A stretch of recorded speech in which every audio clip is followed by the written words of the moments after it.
Technical थे और BRS को सही से पढ़ा हुआ भी नहीं था, तो ये 5 नंबर भी काफ़ी खतरे वाले थे। अभी देख लेते हैं। उसके बाद अगला क्वेश्चन जो है, ये नंबर्स बहुत ज़्यादा थे, लेंथी था तो नंबर्स भी तो बहुत ज़्यादा थे।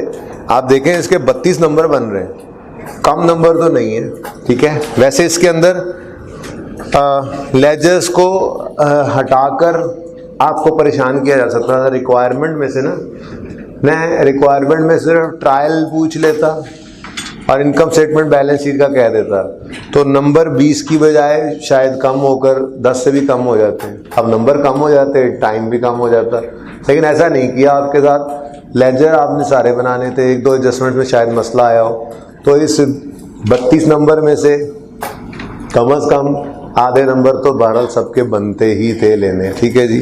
बहरहाल ये तकरीबन 60-70% क्वेश्चन सही होने वाला क्वेश्चन था, ठीक है। अब्दुल बासित जी एसी नहीं काम कर रहे, पता नहीं क्या।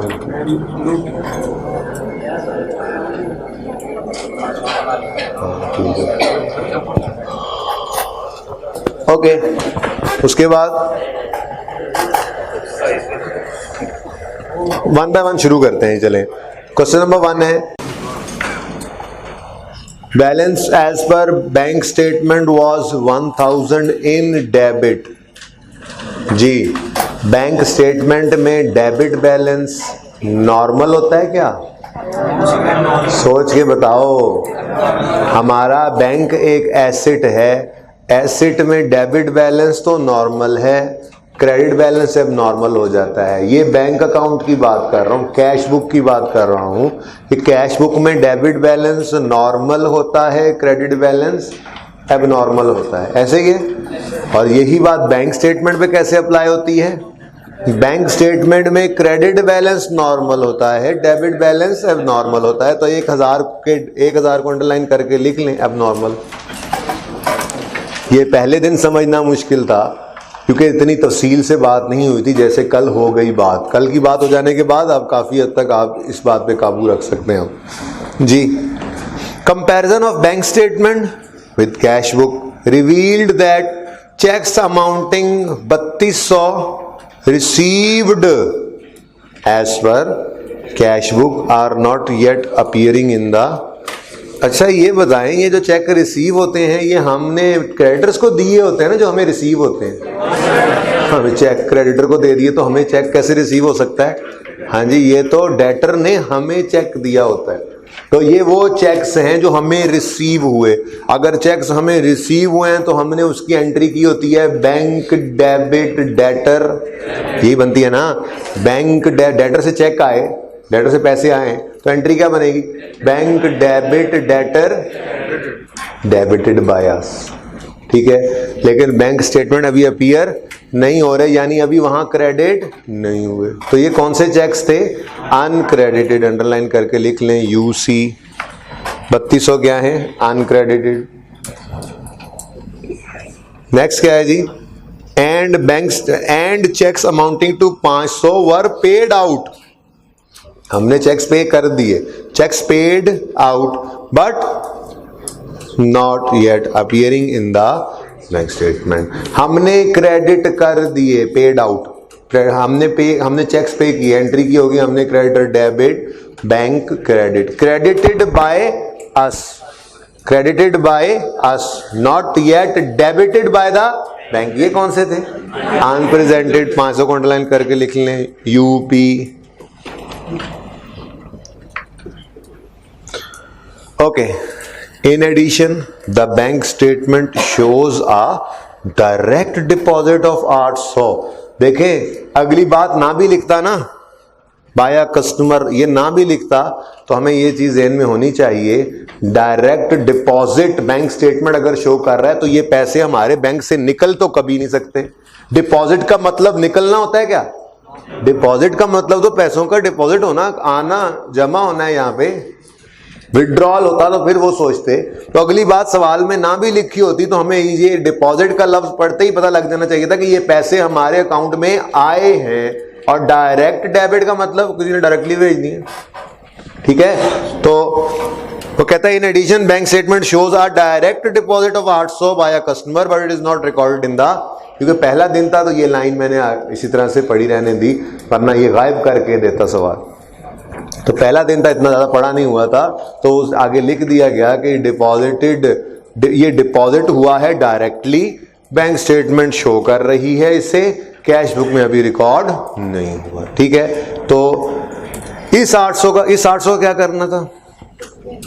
ये वो है जो बैंक स्टेटमेंट में अपीयर हो रहे हैं आइटम और सही भी हैं, हमने रिकॉर्ड नहीं किए हुए तो हम कर लिया करते थे। कुछ नहीं करेंगे, बहुत कुछ करेंगे। This need adjustment in the cash book because this is an item which is appearing in the bank statement but it is not yet recorded by us। ठीक है, तो फिर हम रिकॉर्ड करेंगे। अगर डिपॉजिट आया तो पैसे बैंक में आए हैं, bank debit debtor credit, bank debit debtor, ये एंट्री करनी है, तो कैश बुक एडजस्टेड में। ठीक है जी, वैसे उसने क्या कहा था, balance as per cash book after adjustment is, आप देखो एमसीक्यूज तरीका, एमसीक्यूज का तरीका क्या होता है, ध्यान रखना है रिक्वायरमेंट क्या है। आपको पता है जो 800 है वो एडजस्टेड कैश बुक में एडजस्टमेंट वाला आइटम है।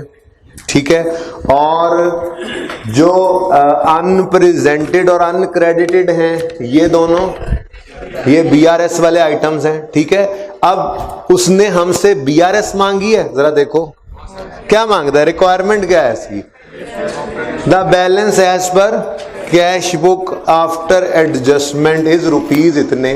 तो भाई एडजस्टमेंट तो करना पड़ेगी, लेकिन balance as per bank statement given है, balance as per cash book तो गिवन ही नहीं है। अगर balance as per cash book होता तो मैं अनप्रेजेंटेड और अनक्रेडिटेड को दबा करता साइड पे और इस 800 की एंट्री करता। 800 की एंट्री तो बोलो, 800 की एंट्री तो बोलो। बैंक डेबिट, डायरेक्ट डेबिट है, मैंने डेटर लिख दिया, नहीं अच्छा लग रहा, डायरेक्ट डेबिट लिख देता हूं। ये लो, डायरेक्ट डेबिट आया तो किसी कस्टमर से ही होगा ना ऐसे, ठीक है, इसलिए मैं डेटर लिख रहा था। बहरहाल बैंक डेबिट डेटर क्रेडिट, ये मैं कहना चाह रहा, बल्कि यूं लिख देता हूं, डेटर डायरेक्ट डेबिट डीडी जी, बोले जी कितना, 800। ये एंट्री लिखता, कैश बुक का बैलेंस दिया होता, कैश बुक का बैलेंस मैं कहता वो अनएडजस्टेड है, जौन सा भी होता। अगर वो डेबिट नॉर्मल होता यहां लिखता उसको, अगर क्रेडिट एबनॉर्मल होता तो इस तरफ लिखता, और एडजस्टमेंट करके एडजस्टेड गाइड उसके मुंह पे मारता। पर मसला क्या है, बैंक का बैलेंस ही नहीं है। चलो कोई नहीं, अल्लाह मालिक है। बीआरएस के आइटम्स 2 गिवन है, फिर वो क्यों गिवन होंगे? अच्छा, बीआरएस की फॉर्मेट की तरफ जाते हैं, मैंने नहीं कहा आपको याद करें, लेकिन इत्तेफाक से वो खुद ही सवाल करते करते याद हो चुका है आपको। हम क्या फॉर्मेट बनाते हैं, बीआरएस कहां से शुरू करते हैं, बैलेंस एज पर एडजस्टेड, नहीं कैश बुक नहीं, adjusted cash book, balance as per adjusted cash book. कुछ चीजें ऐड, कुछ चीजें लेस। मैं नहीं कहता आप अनप्रेजेंटेड ऐड और अनक्रेडिटेड लेस याद करें, वो तो हर दफा मैं आपको समझाता हूं ताकि वो जो है वो आपको रिलेशनशिप इसी तरह से समझ आ जाए, बाकी चीजें एरर्स में भी आपको हेल्प करे। ठीक है, तो बीआरएस का फॉर्मेट बना लेते हैं। उसकी वजह ये है कि balance as per cash book तो वहां भी आता है। हाँ, फायदे की बात यह है कि balance as per bank statement भी इसमें होता है। तो balance as per adjusted cash book, कुछ चीजें होंगी इसमें ऐड, कुछ चीजें हो जाएंगी लेस, और हम पहुंच जाएंगे balance as per bank statement. हम कभी भी इस फॉर्मेट को नहीं छेड़ेंगे जी, हम ऐसा नहीं करेंगे कभी बैंक स्टेटमेंट से शुरू करें कभी कैश बुक से, एक ही फॉर्मेट रखेंगे, जिंदगी आसान रहे ताकि। ठीक है, तो ये हमारा फॉर्मेट है जी बीआरएस का। अब चले, जितना डाटा मिल रहा है अच्छा, ये तो शॉर्ट क्वेश्चन था ना, असल सवाल में भी इस तरह से डाटा मिसिंग कर दिया करता है, बेतहाशा एडजस्टमेंट्स होती हैं। नहीं कुछ समझ आ रही तो ये एडजस्टमेंट्स तो समझ आ रही, ये तो नजर आ रहा है कि अनप्रेजेंटेड चेक है ये और अनक्रेडिटेड चेक है। इसको तो पता है ना कि अनप्रेजेंटेड चेक को यहां पे डेबिट करते हैं और अनक्रेडिट को यहां क्रेडिट करते हैं। क्यों? सही किया हुआ है बीआरएस के आइटम से, तो ये तो पता है ना बीआरएस में आते हैं। तो अनप्रेजेंटेड सोच लेते हैं, चले अनप्रेजेंटेड हमने कहा था हैं कौन से चेक्स? वो जो हम क्रेडिट कर चुके, बैंक ने अभी डेबिट, खुद को गलत नहीं करेंगे, बैंक पे बस नहीं चल रहा तो बीआरएस में खुद को बैंक के साथ मिलाएंगे। तो क्या किया हमने? ऐड किया था अनप्रेजेंटेड चेक्स को। ठीक है, कितने नजर आ रहे हैं? 500 ऐड हो गया। नहीं पता अभी कुछ, कोई सर पैर नहीं मिल रहा किसी चीज का, लेकिन ये नंबर है। आपको जो सवाल जितने नंबरों का, ये कितने 2 नंबर का सवाल था, तो इसके यहां पर लिखने के नंबर होंगे। ठीक है ना? ये माजरत वैसे 2.5 नंबर दोनों को होना चाहिए था, एक मैंने 3 लिख दिए, एक 2 लिख दिया। ठीक है, तो कोई बात नहीं, खैर एक जैसी बात ही है दोनों में। भारत ओके। उसके बाद अनक्रेडिट चेक्स नजर आ रहे हैं। अनक्रेडिट कौन से होते थे? Debited by us, not credited by the, खुद को गलत करेंगे, बैंक पे बस चलता है। बीआरएस आर्जी तौर पे खुद को बैंक के साथ मिलाने के लिए यूज करते हैं, तो लेस कर लिया करते हैं हम अनक्रेडिटेड चेक्स। ठीक है, ओके। अनक्रेडिटेड चेक्स कितने हैं? 3200 नेगेटिव। और हमारे पास कुछ अवेलेबल है इस सवाल के अंदर डाटा? क्या अवेलेबल है जी? हैं balance as per bank statement है। डेबिट क्रेडिट छोड़ो, balance as per bank statement तो है ना। ठीक है, तो जो अवेलेबल है वो लिखो, अल्लाह खैर करेंगे, बैलेंसेस निकल आएंगे। जी क्या क्या कह रहा था? 1000 है, लेकिन ये 1000 कौन सा? डेबिट, मतलब एबनॉर्मल, तो यहां पे एबनॉर्मेलिटी को हम नेगेटिव से शो कर देंगे। अब होना क्या था? होना ये था, यानी हमें इसकी जरूरत ही नहीं थी बनाने की। हाँ, सवाल मुकम्मल होता, वो कहता है एडजस्टेड कैश बुक बनाओ, वो भी सिखाएं, वो भी सीखेंगे हम इंशाल्लाह। फुल फ्लेज क्वेश्चन है ना, 10, 12, 15 नंबर वाले सवालों के अंदर इस तरह की सिचुएशंस हैं जिनके अंदर यहां से बैलेंसिंग कैश बुक का बैलेंस निकाला जाता है, उसको यहाँ पे क्लोजिंग लिखा जाता है, फिर वहां से ओपनिंग भी बैलेंसिंग निकाला जाता है, और वो कैश बुक बनाते हैं हम, रिक्वायर्ड हो तो। ठीक है, अब देखो इधर रिवर्स वर्किंग हो रही है, बैलेंसिंग निकल सकता है। yes, sir. लिखो जरा कोशिश करके, क्योंकि गलत आंसर आना है, फिर सही बताता हूँ। 1700 बोले कुछ बच्चे। शर्म नहीं करनी, जिनका 1700 ना आए प्लीज हाथ खड़ा करें, पहली दफा में जिनका ना आए, प्लीज शर्म नहीं करनी। Positive negative?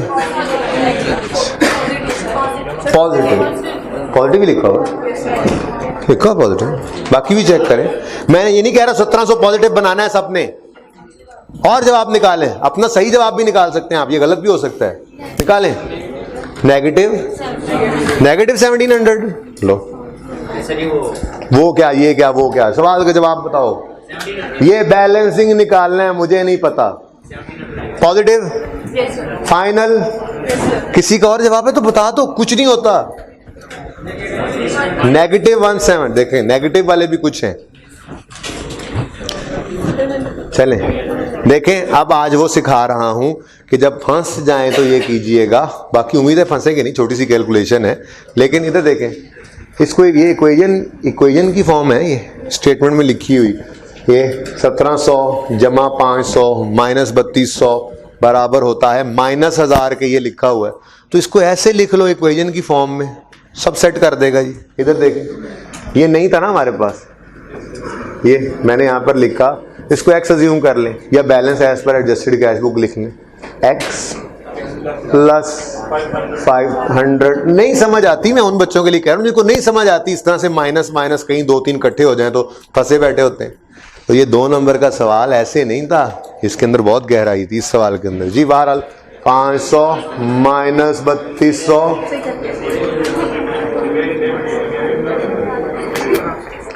सही है। अब क्या है, x को यहीं रहने दो, -1000, ये माइनस इधर आकर प्लस 3200, ये प्लस यहां जाकर -500, तो आंसर आ गया पॉजिटिव और पॉजिटिव वाले सही थे, नेगेटिव वाले गलत साबित। ठीक है, मैंने इक्वेशन ही बना दी भाई। इक्वेशन पे तो देखो ये काम हो सिखाया है कि जब फंस जाओ किसी मौके पे तो ये काम आ जाए, ये हमेशा काम आ जाएगा। बाकी इतना काम नहीं किया करेंगे, कैलकुलेटर के ऊपर ये काम हम कर सकते हैं। ठीक है, असल में ना उलट चलते हुए हर प्लस वाली चीज को माइनस करना है, माइनस वाली चीज को प्लस करना है। बस मसला ये है कि यहां पे माइनस आ गया था। ठीक है, तो इसने होना प्लस था, तो -1000 प्लस 3200 -500। ठीक है, तो वो साइंस के अंदर जब ज्यादा माइनस माइनस नजर आ जाए ना, यहीं पे 1700 होता, 1000 पॉजिटिव होता तो आप 1 मिनट में निकाल लेते। तो ये काम तब कर लिया करना, इक्वेशन वाला काम, इसको इक्वेशन में तब लिख लिया करना जब आपका यहाँ पे बैलेंस नेगेटिव में हो। आप फिर गलती के चांसेस बढ़ जाते हैं, उस वक्त आप इक्वेशन बना लिया करना, फिर रिस्क ना लेना अनलेस कि आप कॉन्फिडेंट हो कि आप ठीक हो इसमें। ठीक है, ओके जी, ये हमारे पास आ गया 1700 पॉजिटिव। अब इधर देखें, सवाल असल में अगर मुकम्मल होता, वो रिक्वायरमेंट में कह देता कैश बुक भी बनाओ, तो हम फिर इस एडजस्टेड, ये पॉजिटिव आ रहा है ना, बोलो इस इधर देखो, ये एडजस्टेड कैश बुक का बैलेंस यहां से निकल कर जाया करता था, याद है? एडजस्टेड कैरी डाउन, ये बैलेंसिंग नहीं बल्कि इस दफा ये इधर से आता 1700। बाकी चीजें एडलेस करके हम शायद ओपनिंग पर पहुंच सकते, वो बैलेंसिंग निकल सकता था ना। तो ऐसा भी हुआ करेगा, अभी नहीं हो रहा। अभी आपको ये रिक्वायर्ड नहीं था, आपने इस सवाल के अंदर ये कैश बुक नहीं बनानी थी, क्योंकि उसने क्या कहा था, उसने ये नहीं कहा था कैश बुक बनाओ। रिक्वायरमेंट बहुत इंपॉर्टेंट होती है, पढ़ना और समझना। एमसीक्यूज के मामले में तो खास तौर पे पूरा सवाल कर रहा हो जाके नहीं, वो कहता है the balance as per cash book after adjustment is rupees. अब देखो यही 1700 ही तो यहां से निकल के इधर आया करता था ना, तो आफ्टर एडजस्टमेंट एडजस्टेड बैलेंस तो यही है, तो बस इतनी सी वर्किंग कर देनी थी, इससे ज्यादा कुछ करने की जरूरत नहीं। ठीक है, तो ये डाटा यहां पे लिखना था 0.5 और इवन इस 0.5 को लिखने के इस तरह से 2 नंबर थे, ये 2 नंबर आपको इस तरह से मिले। ठीक है, मैं एमसीक्यूज के मार्क्स ऐसे ही दिया करूंगा आपको, जब भी टेस्ट हुआ करेंगे वर्किंग साथ शो किया करेंगे आप लोग। ठीक है, ओके।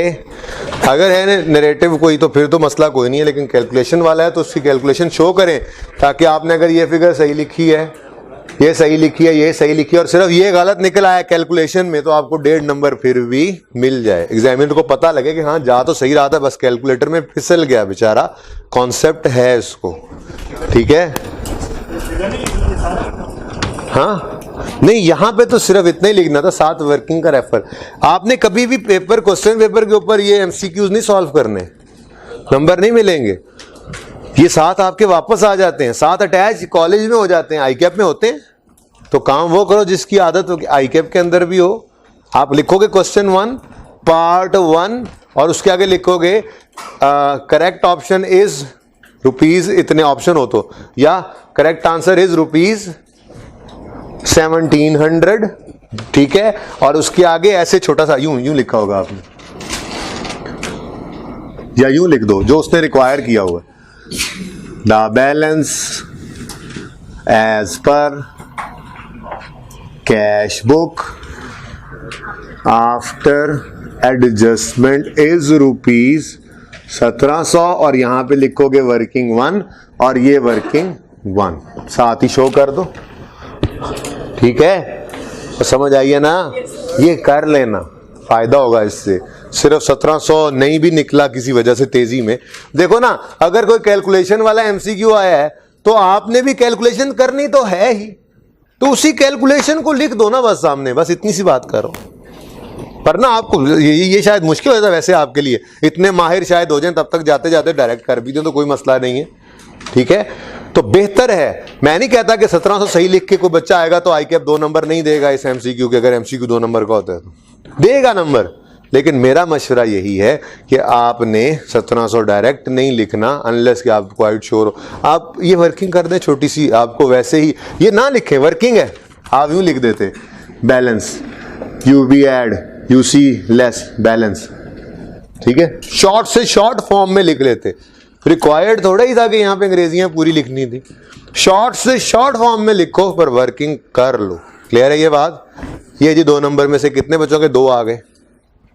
ना करें और 2 वाले हाथ खड़ा रखें। 1.5 आ गए, 1, यस, 2 भी नहीं आए वो हाथ खड़ा करें। जिनका गलत हो गया ये MCQ हाथ खड़ा करें। अल्लाह, लगा पता? ऐसे ही अभी सारा पेपर फेल होने लगे आपका, अभी देखते जाओ होता क्या आप लोगों के साथ। ओके, सेकंड, टाइम ज़्यादा इसी पे ही लगना है क्योंकि ये नया टॉपिक है ना। ये असल में मैं BRS ही पढ़ा रहा हूँ इस वक्त असल में आपको। अभी आगे बेसिक्स पे जाते हैं तो इंशाल्लाह जल्दी डिस्कस कर लेंगे। बस सही बेटा, पहली बात मैं जो पढ़ाता हूँ पेपर में वही आता है, लेकिन आप लोगों को आदत होती है लकीर को पीटने की, जिसको कहते हैं लकीर का फ़कीर।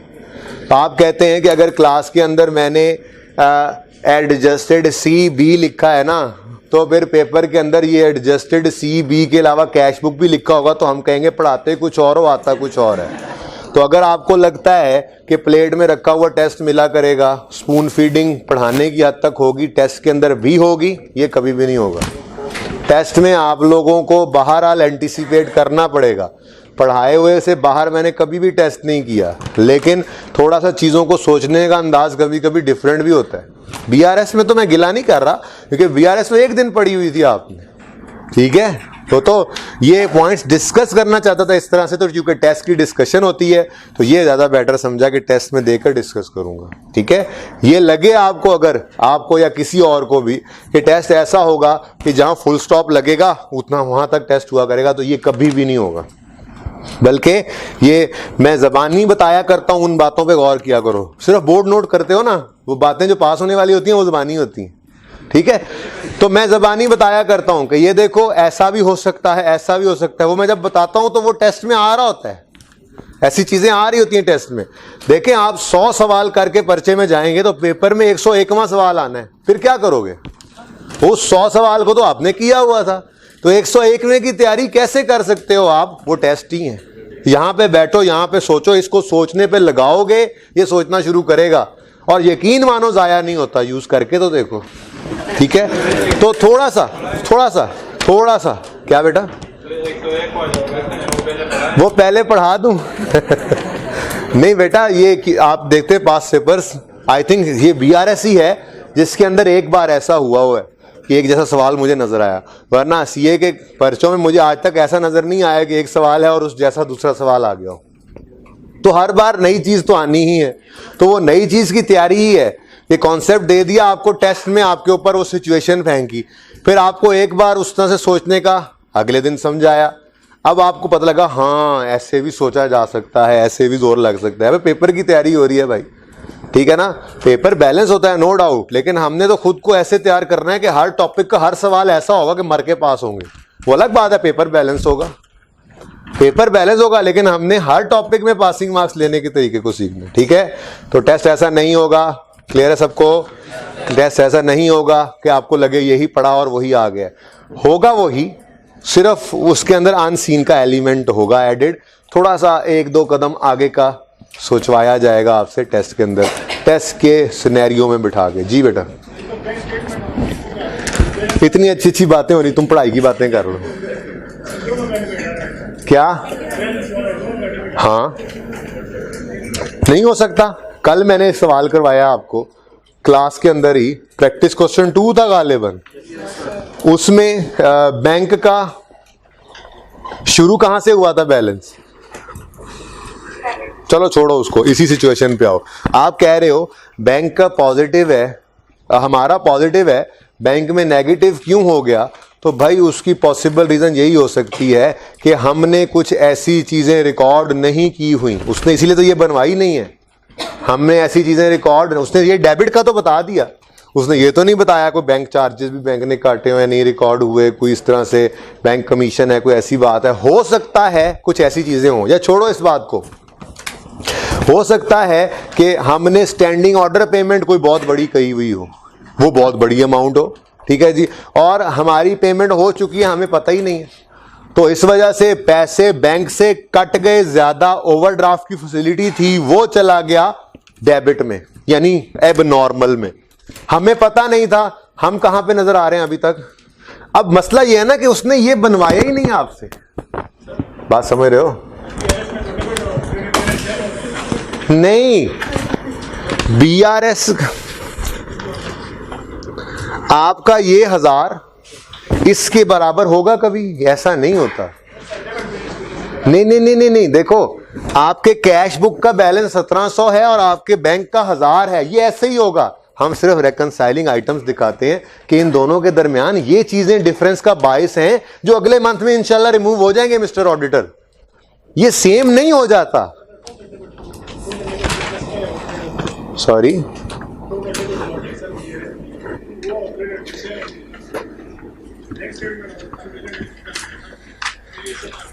यार सवाल पूरा नहीं है, शॉर्ट क्वेश्चन की साइंस समझो।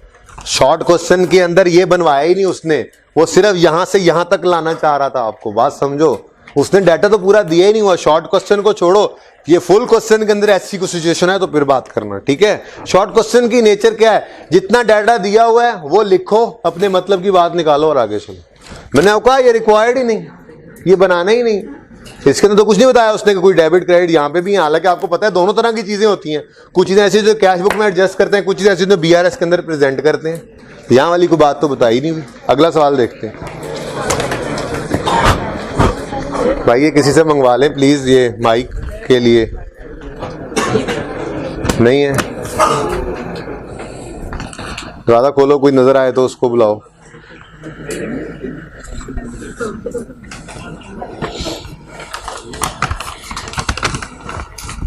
ओके, नेक्स्ट क्वेश्चन बढ़े। When preparing a bank, when preparing, कौन आया, कौन आ रहा है? कोई भी ना, वापस आ गए? अच्छा आ जाओ बस, ठीक है। आप बुला लें किसी को काइंडली, बच्चों को नहीं, नहीं आप बैठे, मैं यहाँ पे ही रहता हूँ सेंटर में, जाए बस। Okay, when preparing a bank reconciliation statement, following information, मेरे टीए को भी बुला लीजिएगा, कहेगा सर प्लीज आ जाएं आप भी। When preparing a bank reconciliation statement, following information is available. Balance as per cash book आज अवेलेबल है, कौन सा? नॉर्मल, क्योंकि चुप है, सवाल चुप है तो एबनॉर्मेलिटी होती तो बताता। तो balance as per cash book 25,000। Outstanding cheque किसे कहते हैं? अब तो पता है ना, चलो कल नहीं था पता तो अब तो पता है ना। आउटस्टैंडिंग चेक असल में दूसरे का नाम भी डिफरेंट था असल एमसीक्यू में, वो I think deposit in transit या अनक्लियर्ड लॉजमेंट्स लिखा हुआ था शायद, ऐसा कोई लफ्ज असल एमसीक्यू के अंदर है, लेकिन मैंने वो इसलिए बदल लिया कि एक सेम कर दूं अनक्रेडिटेड, तो दूसरा उनको बस ये वहां से देख लें कि अगर ये अनक्रेडिटेड तो दूसरा फिर केड़ा होना है, ठीक है। तो इस तरह से मैंने थोड़ी सी हेल्प की थी आपकी, ऐसी हेल्प जो है वो क्वेश्चन के अंदर मौजूद होती हैं बहरहाल। ओके, अनप्रेजेंटेड हैं, अनक्रेडिटेड हैं, स्टैंडिंग ऑर्डर पेमेंट 200 है और dividend directly deposited in bank 25, साथ साथ ब्रैकेट में लिखा भी हुआ है not appearing in, not appearing इन। कोई मैंने ना इसके अंदर कोशिश की थी, दूसरे एमसीक्यू में 3 नंबर का था, कोई एम्बिगुइटी ना छोड़ूं किसी भी तरह की, ठीक है, ताकि आपको पढ़ते ही सब बातें समझ आ जाए। उसकी वजह सिर्फ ये थी कि आपने सिर्फ एक दिन बीआरएस का बचपन था आपका, अब ऐसा नहीं हुआ करेगा, अब आप बड़े हो जाएंगे तो बहुत कुछ होगा आपके साथ इन सवालों में।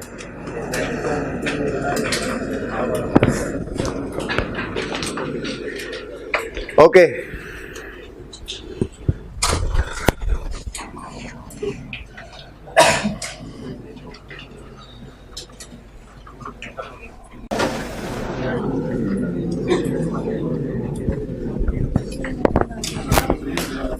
अच्छा जी सुने, अब balance as per cash book ये है 25,000।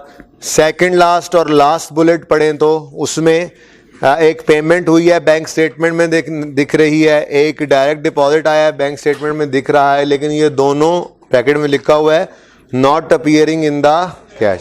इसका मतलब फिर कैश बुक में नजर आने वाला बैलेंस सही नहीं रहा। हम उसको क्या कह देंगे, भाई साहब आप अनएडजस्टेड हो गए, आप अब सही नहीं हैं, आप अनएडजस्टेड हैं, ज़रा तशरीफ लाएं हमारे इस अकाउंट में, आपकी ज़रा तबीयत साफ़ करें, आपको ज़रा एडजस्ट करें हम, ठीक है। और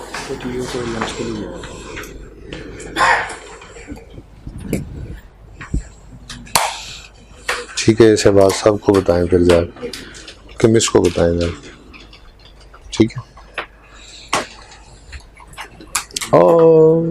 आप सुने, काम लंबा हो गया।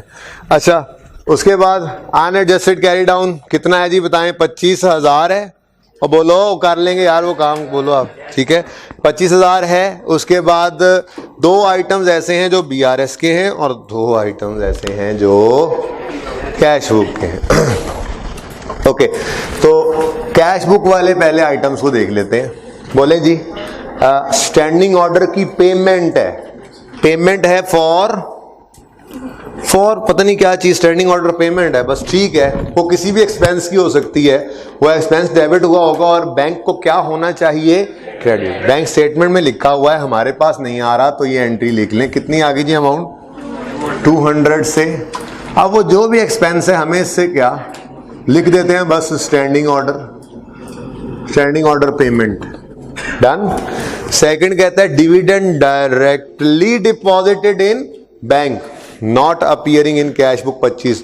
बैंक में डायरेक्टली डिविडेंड आ गया, हमने ना जिस कंपनी के शेयर्स लिए हुए थे उनको अपना अकाउंट दिया हुआ था कि जब कभी आप खुदा ना खास्ता कोई डिविडेंड अनाउंस करें तो हम लेने नहीं आएंगे, आप हमारे अकाउंट में डायरेक्ट भेज दिया कीजिएगा। तो वो डायरेक्टली अकाउंट में आ गया, ठीक है। तो ये डिविडेंड इनकम है या एक्सपेंस है, डायरेक्टली रिसीव हुआ तो एक्सपेंस तो नहीं हो सकता था, तो इनकम की एंट्री बोले डिविडेंड डेबिट बेटा ना, bank debit dividend credit, bank debit 25 से और डिविडेंड इनकम क्रेडिट, ओके सही है। नेक्स्ट, ये तो 2 हो गया आइटम्स खत्म। आगे क्या लिखा है, ऊपर क्या लिखा हुआ है, balance as per cash book तो हम लिख ही चुके हैं, नहीं लिख चुके लिखवा दें 25,000। ये 3 आइटम सिक हो गए, अब 2 रह गए, अनप्रेजेंटेड और अनक्रेडिट। अनप्रेजेंटेड हम क्रेडिट कर चुके होते हैं, बैंक ने डेबिट नहीं किए होते, बैंक का बैलेंस ज्यादा होता है ऐड करते हैं, ठीक है। और अनक्रेडिटेड हम क्रेडिट कर चुके हैं, हम डेबिट कर चुके हैं, बढ़ा चुके हैं, बैंक ने क्रेडिट नहीं किए, बैंक का बैलेंस कम है तो हम खुद को बैंक के साथ मिलाने के लिए लेस करते हैं। तो बताइए अनप्रेजेंटेड है 1500, अनक्रेडिटेड 1300। अब लेस, हाँ अब खत्म हो गया सवाल, डाटा खत्म हो गया। ये 2 एडजस्टमेंट्स के बाद ये एडजस्टेड कैरी डाउन बन जाएगा कितना, 24,825। ये कहाँ आ जाएगा, 24,825 में। ये ऐड करो, लेस करो, 25, ओके। अच्छा मजे की बात है, ये चेक नहीं हो सका करेगा ऐसा सवाल जिसके अंदर नहीं दिया हुआ बैलेंस उसने हमें, कोई बात नहीं। उसने मांगा क्या है, अब ये देख लो, कहता है balance as per bank statement is rupees. देखो ये बैलेंसिंग की तो निकाला है हमने एंड पे, ठीक है, तो ये फिगर निकालनी थी। तो बैलेंस एज पर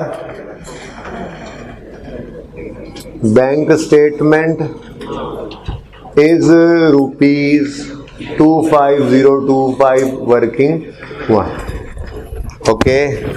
तो 5 नंबर लेना ये वाले मुश्किल थे अभी आपके लिए, अब नहीं हुआ करेंगे ऑनवर्ड्स, ठीक है। अगर फिगर सही है तो मिलेंगे, नहीं है तो सारे 2 गए।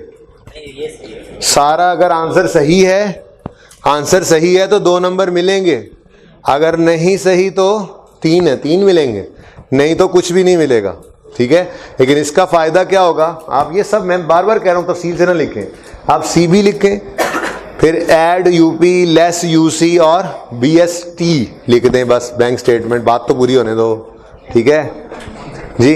तो ये इसे फिगर्स लिख कर कैलकुलेट कर लेंगे तो उससे फ़ायदा ये होगा कि हो सकता है कोई एक आध चीज़ आप मिस कर गए हो। यहाँ पे आपने ये 25 ना लिखा हो, जिस वजह से ये गलत आया हो, ये गलत आया हो तो ये गलत हो गया, यहाँ से ये आंसर गलत, तो बाकी जो चीज़ें सही हैं उनके नंबर तो मिले। ठीक है ना? हाँ बोलो सवाल। भाई सवाल था या अंगड़ाई थी? हैं? अंगड़ाई थी ना? मुझे लग रहा था सवाल है बात के दौरान। जी बोले, अंगड़ाई है सवाल? ओके बोलो। ये क्योंकि मैंने आपको ये बात बताई थी कि सवाल में अगर एबनॉर्मेलिटी होगी तो खुद से बताएगा, अगर चुप है तो फिर हमेशा नॉर्म को अज्यूम करो। कैश बुक यानी बैंक का बैलेंस, बैंक हमारा एसेट है, बचपन में क्या पढ़ाया था, तो नॉर्म यही है कि वो हमारा एसेट है। ये बात सुन लो, सब सुन लो। कि जब किसी और का सवाल आता है तो आपस में बोलने वाले बच्चों का मेरे दिल करता है मैं बाहर निकाल दूं क्लास से। ठीक है, आपस में बोला करें। मैंने आपको ये बताया था कि अगर एबनॉर्मेलिटी होगी सवाल में तो वो खुद से बताएगा। अब बैंक बचपन में जो पढ़ाया है वो बचपन नॉर्म पढ़ाई जाती है आपको, जो अकाउंटिंग की नेचर है, ज्यादा समझ आने वाली बात है। तो बैंक हमारा एक एसेट है, ये नॉर्म है। आपको यहां आगे 22 दिन बाद पता लगा, 20 दिन बाद, अच्छा बैंक लायबिलिटी भी हो सकता है ओवरड्राफ्ट फैसिलिटी की वजह से, तो ये एबनॉर्मेलिटी है। तो एबनॉर्मेलिटी होगी तो सवाल खुद कहेगा। सवाल चुप हो तो आपने नेगेटिव का साइन लगा देगा या क्रेडिट बैलेंस लिखेगा या ओवरड्राफ्ट लिखेगा। सवाल खुद कहे तो ठीक है, ना कहे तो 25,000 नॉर्मल, 25,000 नॉर्मल ही है। ओके, इसको लिख लो लिखना चाहो तो।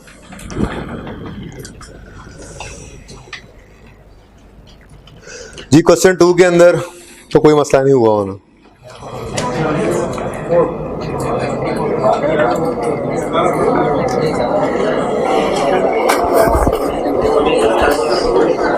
करता हूँ, डिस्कस करता हूँ।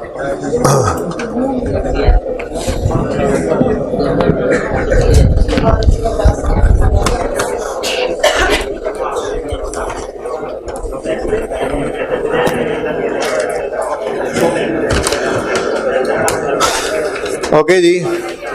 Mister Abbasi, selling garments, appointed you as his accountant. Soon thereafter, he left for a foreign tour. Before leaving, he left a note describing his financial dealings during the year ended. भाई वो मसला है आपको कोई, है ना? ये ग्लासेस वाले भाई और कोने से, ये दोनों खड़े हो जाओ ना जरा। नहीं, आपसे आगे वाले को बताओ जरा, उसको पता है जो है। तुम खड़े हो जाओ ना, इसको दीवार के साथ लगा दो भाई, खड़े हो जाओ, जिसको कह रहा हूँ उसको पता है। हाँ ग्लासेस वाले भाई आप बैठ जाओ, इसको दीवार वाली साइड पे कर दो यार। पहले भी एक दफा सजा ले चुका है बच्चा है तो। ओके हाँ जी स्टूडेंट, क्या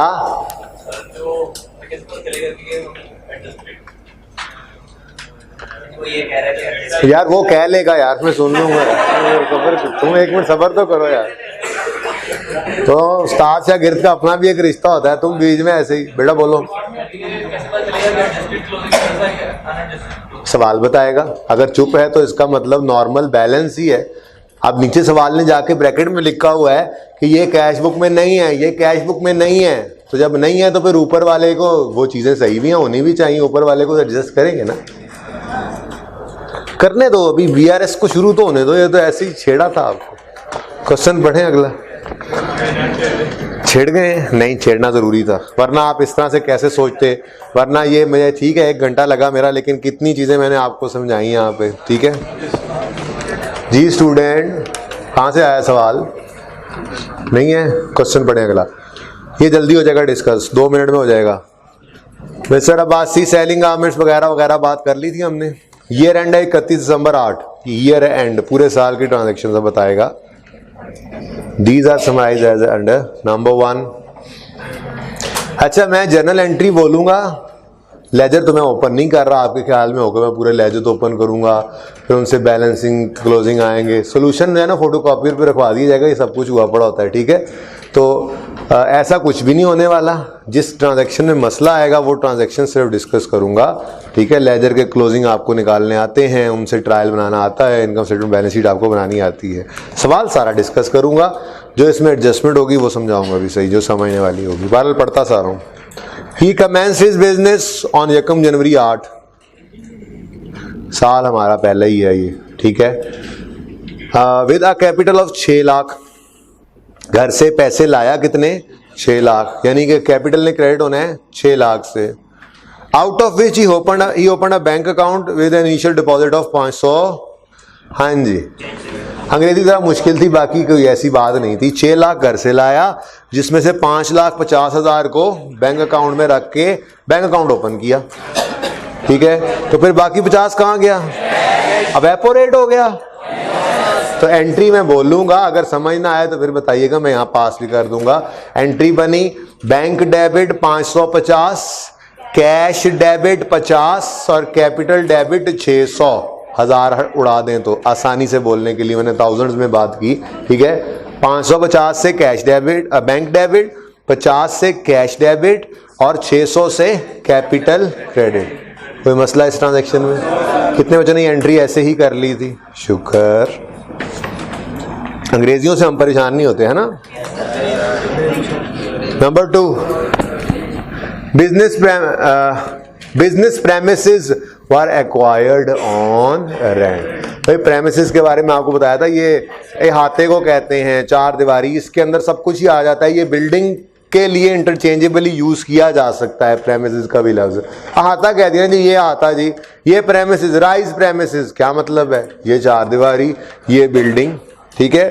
तो अब्बासी ने बिजनेस प्रेमिसेस किराए पे ली। भाई किराए पे लिया जाए तो ये एसेट हमारा नहीं हो जाता। अगर राइज वालों की ये अपनी बिल्डिंग है ओनरशिप में तो ये इनका एसेट है। अगर ये इनकी बिल्डिंग रेंट पे है तो ये इनका एसेट नहीं है, ये जिसकी बिल्डिंग है ये उसका एसेट है। तो इनको इनकी एंट्री हर महीने की रेंट की पड़ेगी, फिर रेंट डेबिट कैश क्रेडिट।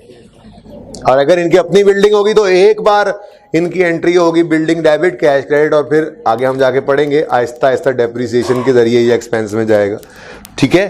तो रेंट पे ये बिल्डिंग ली है अब्बासी ने, जिसमें बिजनेस शुरू किया।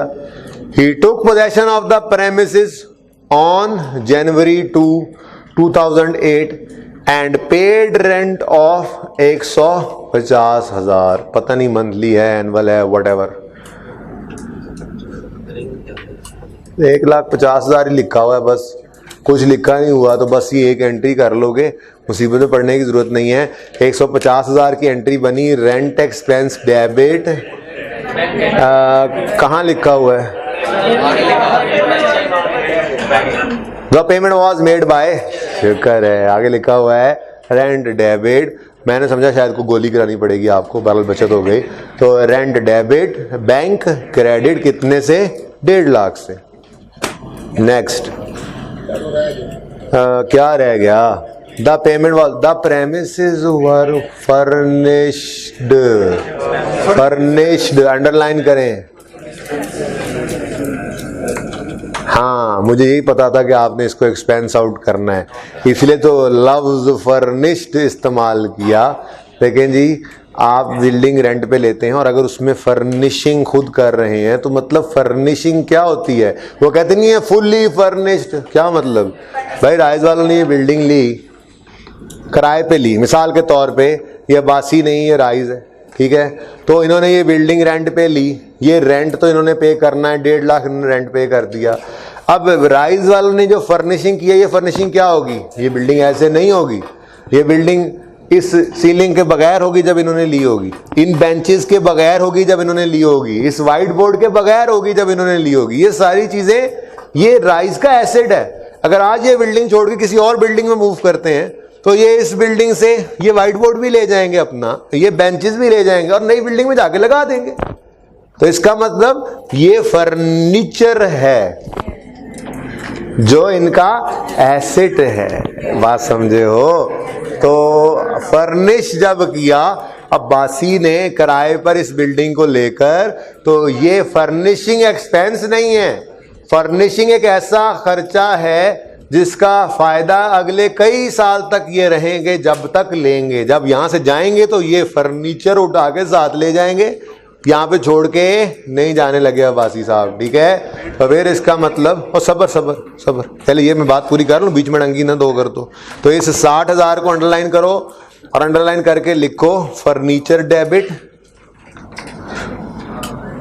Check credit, bank credit, furniture debit, bank credit. ये बात समझ आ गई?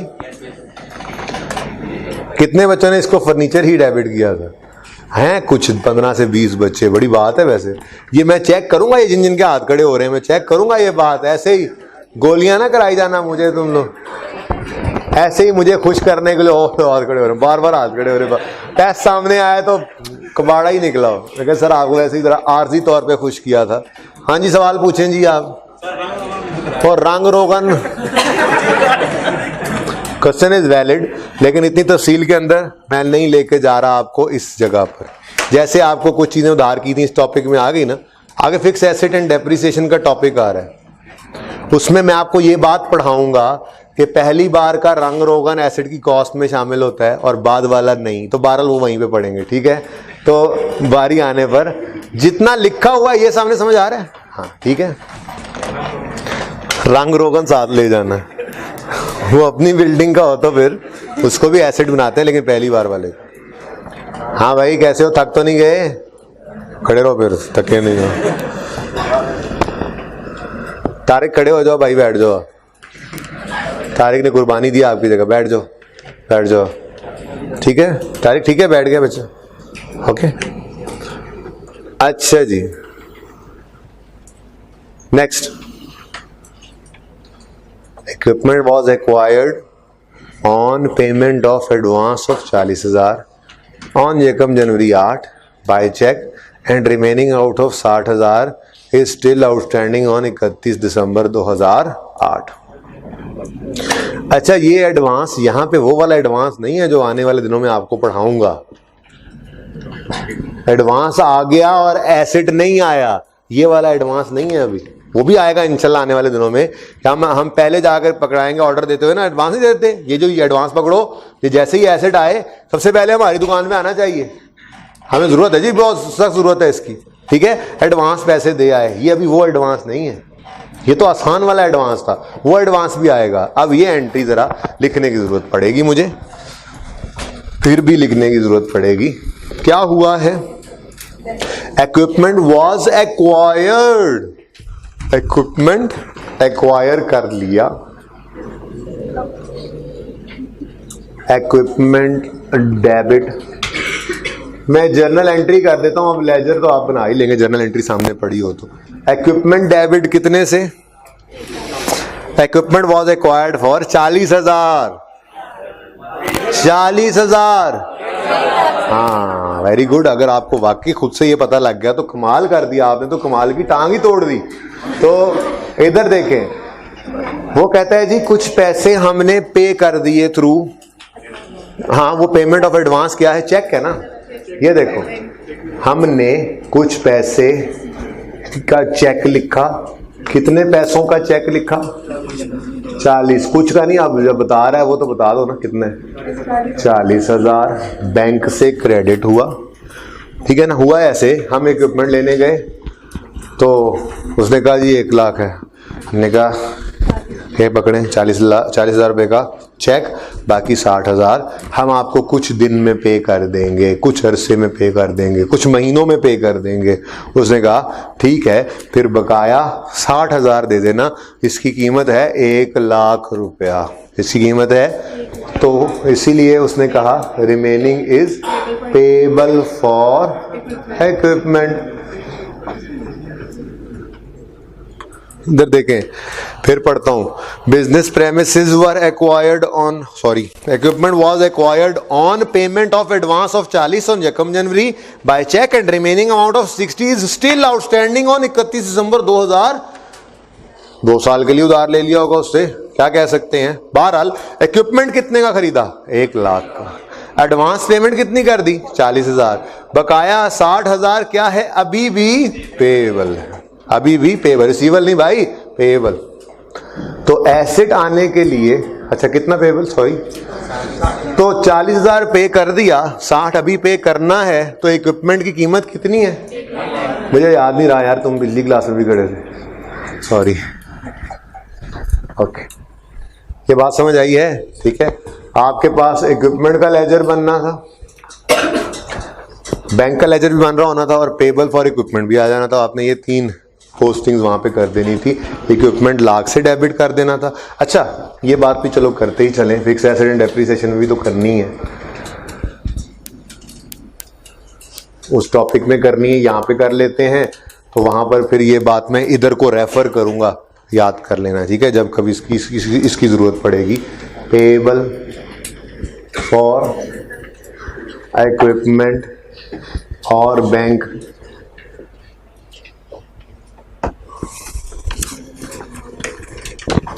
असल में ना अभी आप शुरू में हैं अपने इस इंट्रो के कैरियर के, तो कई चीज़ें ऐसी होंगी जो मैं आपको पहली बार सिखा रहा हूँ और बहुत बहुत टाइम लग रहा होगा। जैसे मैं आपको अभी कुछ ही दिनों में, अगले 1-2-3 दिन में डिस्काउंट सिखाऊंगा। डिस्काउंट हमें मिलेगा या डिस्काउंट हम दिया करेंगे। अब वो डिस्काउंट की मैं बहुत तफसील से आपके साथ बात करूँगा, क्योंकि वो डिस्काउंट इस BRS के टॉपिक में भी इस्तेमाल होगा। फिर आगे जाओगे वो डिस्काउंट बैड डाउटफुल डेट में भी इस्तेमाल होगा, वो डिस्काउंट कंट्रोल अकाउंट में भी इस्तेमाल होगा, and so on final account में भी जाकर हो सकता है, वहाँ पे तो होता ही है। तो बार बार एक चीज़ ने आना है, तो यहाँ पर हम उस पर वक्त एक बार लगा लेंगे। तो शुरू में आपको वैसे ही फील होता है कुछ टॉपिक्स ज़रा स्लो चलते हैं, लेकिन उसकी वजह यही होती है कि पहली बार कई सारी चीज़ें हम सीख रहे होते हैं, फिर जब वो रिपीट पे लगती हैं तो अगली बार वही चीज़ें ज़रा इजीली तेज़ी से भी हो जाती हैं। ठीक है, ये बात आनी है फिक्स एसेट एंड डेप्रिसिएशन के टॉपिक के अंदर तो वैसे, लेकिन आज बात कर लेते हैं थोड़ी सी। इस एंट्री को लिखने के 2 तरीके हैं। इक्विपमेंट डेबिट बैंक क्रेडिट 40,000 करता, फिर साथ ही अलग से मैं लिखता equipment debit payable for equipment credit 60,000, option 1। ठीक है, ऑप्शन 2 मैंने कर दिया इक्विपमेंट डेबिट बैंक क्रेडिट और पेबल क्रेडिट, लिख भी लेते हैं। और मैं क्या कर सकता था, इक्विपमेंट डेबिट बैंक क्रेडिट 40,000 से और इक्विपमेंट डेबिट और पेबल फॉर इक्विपमेंट क्रेडिट 60,000 से।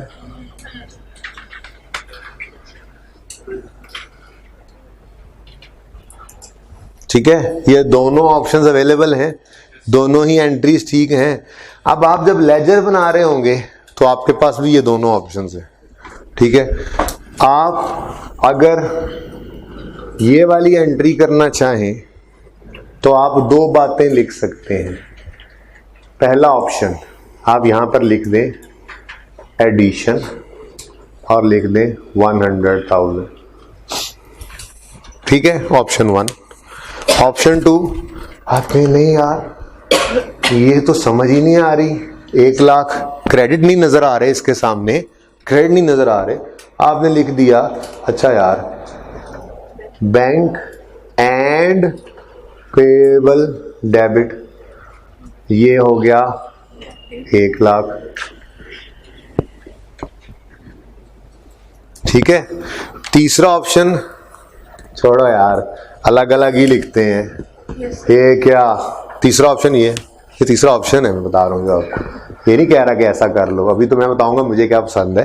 तीसरा ऑप्शन छोड़ो यार, अलग अलग लिखो, बेहतरीन नजर आता है। Bank debit payable for equipment credit नजर आ रहा है जी। अच्छा चलो यहाँ पे वो लिख लेंगे, सॉरी वही लिख लेंगे, bank equipment debit bank credit. ठीक है, ये भी नजर आया। साथ में ही तोड़ के हमने लिखा, सॉरी ये पेबल फॉर इक्विपमेंट कितना 60,000, यहाँ पर आ गया 60,000 इक्विपमेंट। अब सबसे बेस्ट जो आपको लग रही है ना एंट्री, वो कौन सी है? रेड वाली 3। रेड वाली 3, उसकी वजह इसका डबल एंट्री बिल्कुल आपको साफ साफ नजर आ रहा है। Bank debit, equipment debit, bank credit, payable equipment debit, payable for equipment credit, बिल्कुल डबल एंट्री नजर भी आ रही है, सामने पूरी भी हो रही है। ठीक है, ये भी बिल्कुल ठीक है, ये भी बिल्कुल ठीक है, ये भी बिल्कुल ठीक है। सबसे बेस्ट कौन सा है? नंबर 1 सबसे बेस्ट कौन सा है मार्केट में? ये और ये ज्यादा इस्तेमाल होते हैं नॉर्मली, बैंक एंड पेबल लिखने का रवाज नहीं है। ठीक है, लेकिन आपको इन दोनों में से जो पसंद हो वो यूज कर लिया करें। मुझे ज्यादा पसंद है एडिशन, बट ठीक है ना, अब इतने बड़े तो हो गए हैं कि हमें नजर आ रहा है लाख का डेबिट 2 जगह क्रेडिट हुआ पड़ा है, तो ये 2 अलग अलग जगह क्रेडिट हुआ पड़ा है, बस ठीक है, जरूरी है अलग लिखना। लाख डेबिट वो पहले वाली एंट्री है, ये ब्लैक पहले वाली एंट्री है, इक्विपमेंट पूरा लाख से डेबिट और इनको अलग अलग क्रेडिट नजर आ रहा है। अब क्या जरूरी है उसको अलग अलग दिखाना? पता है हमें, अब इतनी महारत है हमें सिंगल एंट्री के अंदर, सॉरी डबल एंट्री के अंदर। ठीक है, सिंगल एंट्री पिछली क्लास में था, सॉरी, डबल एंट्री के अंदर इतनी महारत है हमें। ठीक है, हमें नजर आ रहा है इस लाख के अगेंस्ट क्या क्या क्रेडिट हुआ, तो ये तीनों ना लिख देना खुदा के लिए। पहला ऑप्शन यूज किया तो ये दूसरे दोनों यूज ना करना। ठीक है, ओके, सही है। अब आप लोगों को ये तीनों इसलिए लिख के बताए कि टीए साहब भी बैठे हुए हैं, आप में से ये जोन सा भी मेथड जिसने लगा लिया, जिस तरह से भी कर ली ये एंट्री, ऐसे की चाहे ऐसे की, उसको बिल्कुल पूरे नंबर मिलेंगे। कितने बच्चों ने ये एंट्री सही कर ली थी? वैसे मुझे हैरत हुई है इस बात से। ये देखो यार, ये अगर वाकई इतने बच्चों की एंट्री है तो फिर रहने देते हैं, पढ़ाना मैं छोड़ देता हूँ, ये खुद ही पढ़ लेंगे इसका मतलब। अच्छा अच्छा फीडबैक, फिर ठीक है, अल्हम्दुलिल्लाह, ये अच्छी एडजस्टमेंट थी। नेक्स्ट जी, नंबर 4, यहां तक भाई क्लियर है? अच्छा, कितने बच्चों की ये एडजस्टमेंट गलत थी वो तो ज़ियारत कराएं, कुछ नहीं होता, कुछ गलती क्लियर हो गई? क्या गलती हुई थी वैसे? शेयर करो, हमारा एक्सपीरियंस बढ़ेगा थोड़ा हमारा। सोच लो हैं, ये भूल गए थे। अच्छा, एडवांस एसिड लिख दिया ज्यादा, और जी और। चलो नेक्स्ट है 8000 pairs of jeans were, Allah करे टेस्ट पूरा डिस्कस हो जाए। 8000 pairs of jeans were bought for 1200, cheques total 800 have been paid to supplier, whereas balance is paid on April 30, 2009। हमारा साल कब खत्म हो रहा है? 31 दिसंबर 8 पे, और जो बैलेंस है जितना भी है वो देख लेते हैं, वो कब पे हो रहा है? 2009 में। इसका मतलब 31 दिसंबर 8 पे कुछ पेएबल होगा। ऑपरेटर कहते हैं क्योंकि ये इसका काम ही क्या है, सेलिंग गारमेंट्स, तो इसने ये गारमेंट्स खरीदी थी, तो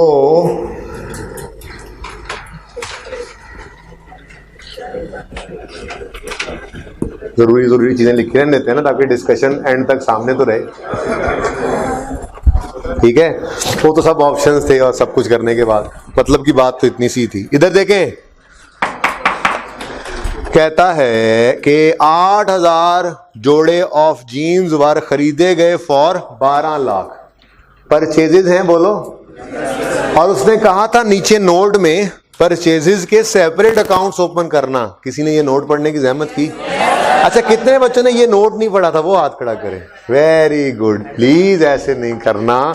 सवाल के पहले लफ्ज से आखिरी लफ्ज तक जहां पे मार्क्स लिखे होते हैं ना, कोई नोट हो वो भी सवाल में शामिल होता है। प्लीज, नंबर कट गए ना, सब कुछ आते हुए भी नंबर कटे होंगे। परचेजेस जीन्स कितनी? सही नोट लिखा हुआ था, परचेजेस के अलग अलग अकाउंट्स बनाना, सेल का एक ही बना देना। यानी जीन की परचेज अलग अलग लेजर ओपन होना था, फिर कोट्स की अलग, शर्ट्स की अलग। तो कितने बच्चों ने अलग अकाउंट नहीं बनाए नोट ना पढ़ने का? गुड, 10-12 तो हैं। अब अगली बार ऐसा होगा, अगली बार ऐसा चलेंगे, कोई नहीं, ये सीखने के ही दिन है। यही चीजें तो हैं, हर बार कोई ना कोई नई चीज। भाई साहब यहाँ से एक बच्चा कह रहा था कि जो पढ़ाया वो नहीं आया, कौन था ना? हाँ। वही तो पूछ रहा हूँ कि कैसा हुआ टेस्ट। फिर तुमने फिर 5 मिनट ऐसे ही जाए। अच्छा, वो भी इंशाल्लाह होंगे अनसीन ही, पर टॉपिक खत्म होने के बाद तो फिर जाहिर है वो भी आता होगा ना। लेकिन इंशाल्लाह कोशिश करूंगा कि वो टॉपिक एंड होने के बाद ऐसा सवाल हो कि आप रो के ही निकलो। चले, ये लड़ाई तो हमारी चलती रहेगी, ठीक है ना। ये तो एक मुस्तकिल लड़ाई है। दिल में तो मैं भी यही चाह रहा होता हूँ कि मैं ही हारता रहूँ इन चैलेंजेस में, पर ये दिल में चाह रहा होता हूँ, ठीक है ना। बाकी आप लोगों को चैलेंज तो मैं करता रहूँगा, और जो फेल होगा खुशी ज़रूर होगी मुझे। यहाँ पे फेल होगा ना, आगे जाके तो पास होने के चांसेस होंगे, क्योंकि यहाँ पे तो फिर टेस्ट वापसी के दिन। जीन्स परचेजेस डेबिट कहता है 12 लाख की जीन्स खरीदी थी, चेक्स दे दिए 8 लाख के, बकाया 30 अप्रैल को पे किए।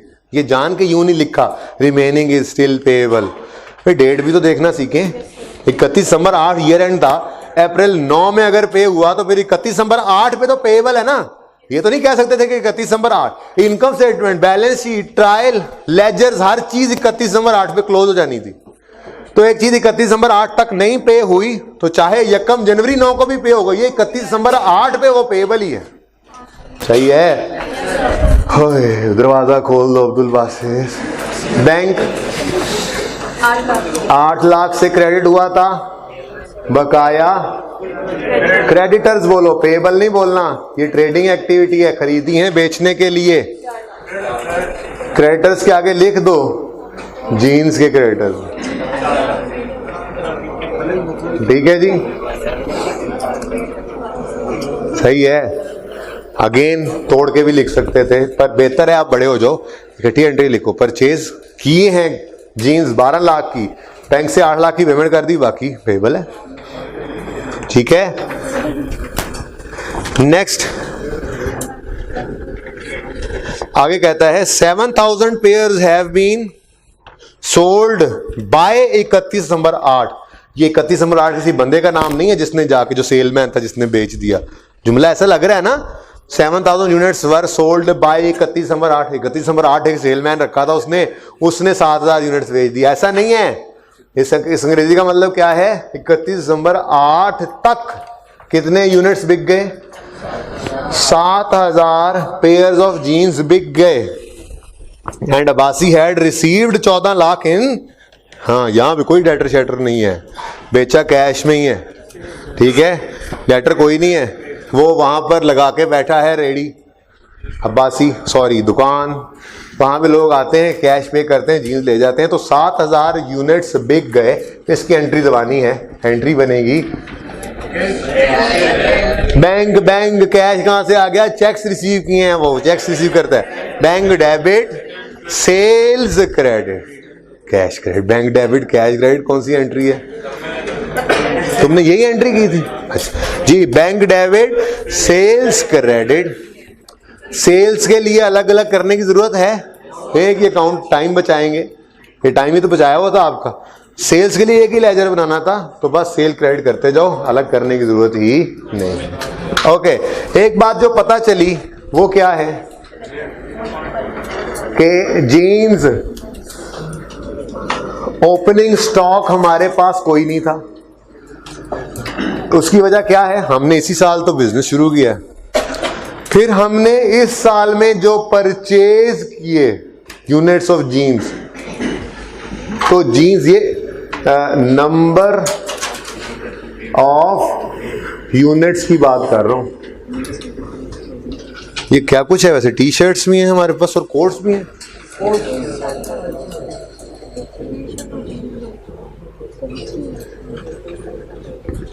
मैं ये यूनिट्स के अंदर सारी बात कर रहा हूं, नंबर ऑफ यूनिट सबके लिए एक ही बार लिखेंगे। हमारे पास ओपनिंग में कोई जीन्स पड़ी थी, कोई टी शर्ट्स, कोई कोट, कुछ नहीं है, कुछ नहीं है। और पहली लाइन पढ़ो, कहां पढ़नी, हाँ, ही कमेंस बिजनेस ऑन 1 जनवरी 18 8 जो भी है, ठीक है। तो यकम जनवरी 8 को बिजनेस शुरू हुआ है, तो यकम जनवरी 8 पे कोई ओपनिंग नहीं था, ये एक ही साल है अभी, पहला साल। फिर कितनी जीन्स परचेज की, देखो पॉइंट नंबर 4, 8000 पेयर्स परचेज किए।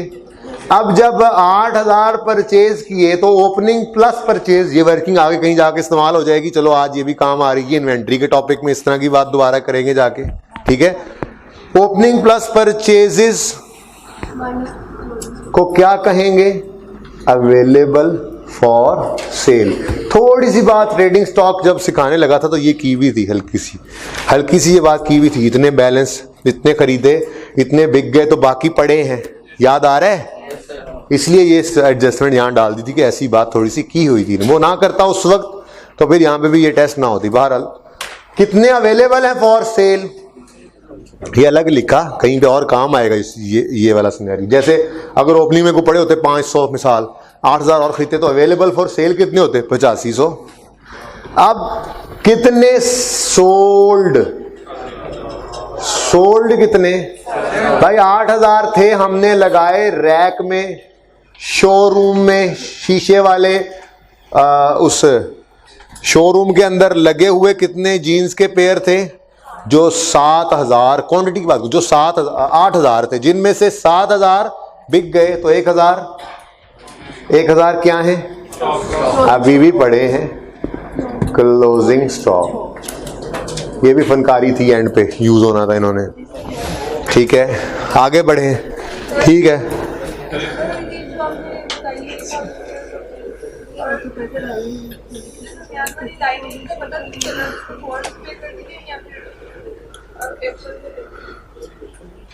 नहीं, 8000 pairs of jean were bought for 12 lakh, ये जुमला ऐसे ही है, ये जीन्स की बात कर रहे हैं ना बेटा।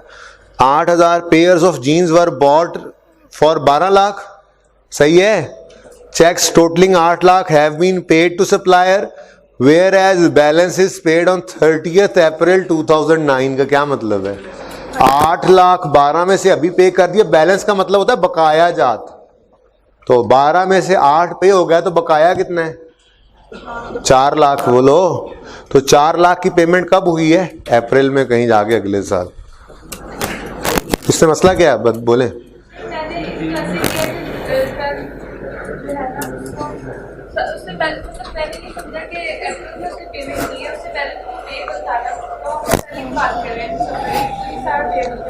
सारा पेबल नहीं है ना, समझ आ गई है, वैसे समझ आ गई ना, फिर ठीक है, कोई मसला नहीं। जो आपने किया वो तो हो गया ना, ये अभी समझ आ गई है, अभी की समझ आना मकसद है असल में, कि ये सही है, जो आपने किया वो सही नहीं था, ठीक है, सही ये है। अगर समझ ये नहीं आ रही तो फिर बताएं।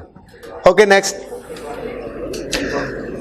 Okay 1600 T shirts were bought, ये साथ साथ ही लिखता जाता हूं, 1600 वर बॉट, अवेलेबल हो गई 1600।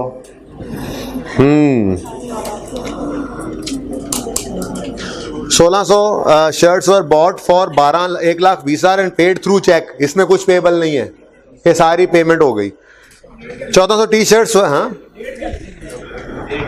नहीं लिखी हो तो तुम भी ना लिखो, डेट लिख के क्या करना है, टेंशन नहीं है, डेट तो कहीं भी नहीं लिखनी थी, टाइम पे जाना था, डेट तो कहीं भी नहीं लिखी हुई थी, एक आध जगह के अलावा कहीं डेट शायद लिख भी नहीं सकते थे, सारी सेल्स इकट्ठी दी हुई हैं, ये तो तोड़ तोड़ के की हो शायद पूरे साल में, तो डेट तो कहीं भी नहीं लिखनी थी, टाइम बचाना था, वहां पे तो बचत थी टाइम की, डेटें तो नहीं लिखते रहे। 1600 में से 1400 T shirts were sold in cash, तो वो एंट्री नहीं कर रहा, उसकी एंट्री होनी है purchase T shirts debit bank credit, cheque pay किया था ना, purchase of T shirts debit bank credit, done. उसके बाद 1400 की शर्ट्स जो बेची हैं ये पैसे कैश में आए हैं, तो इसकी एंट्री होनी थी कैश डेबिट, ठीक है, सेल्स ऑफ टी शर्ट, ये सेल्स एक ही में फेंकना है, सेल्स क्रेडिट, डन। लेकिन ये बच कितनी गई अभी भी 200।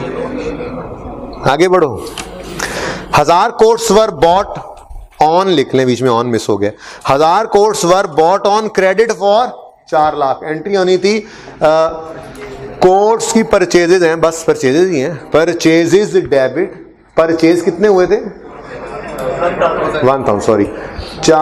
1000 कोट्स वर परचेज्ड तो परचेजेस डेबिट और creditor codes credit, purchases code debit, creditor codes credit, done. आगे क्या कह रहा है, अवेलेबल फॉर सेल 1000 हैं, कुछ बिके, कोई बिका नहीं तो सारे के सारे स्टॉक में ही पड़े, ठीक है। अच्छा आगे बढ़ते हैं।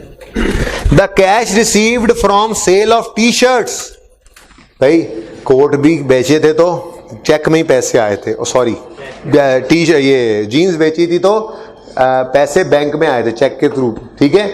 और कोट अभी बिके नहीं तो वाहिद कैश में पैसे जो आए हैं वो या तो पहला 50,000 आया था गालिबन, उसके बाद ये टी शर्ट्स जो बिकी हैं इनके पैसे कैश में डेबिट हुए हैं, ओके ठीक हो गया। अब ये जो पैसे कैश की दराज में भरे हैं ना, 50,000 कैपिटल से आए थे, बकाया टी शर्ट वाले, इनके बारे में क्या फरमा रहे हैं अब्बासी साहब, the cash receive from sale of T shirt was partly use to pay following business expenses.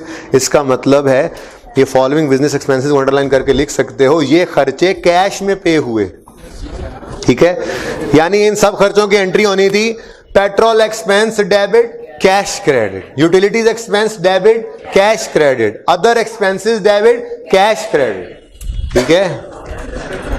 Last mister Abbasi टूक a trip of up country with his family which costed him 80,000 which was all drawn from the bank. रुक जाओ, जाए घर वालों के साथ घूमने और पैसे बिजनेस के बैंक अकाउंट से निकाले तो वो बैठा नहीं होगा तोप लेके, accountant separate entity, personal use के लिए पैसा निकाला है बैंक से तो ये क्या है, ड्राइंग।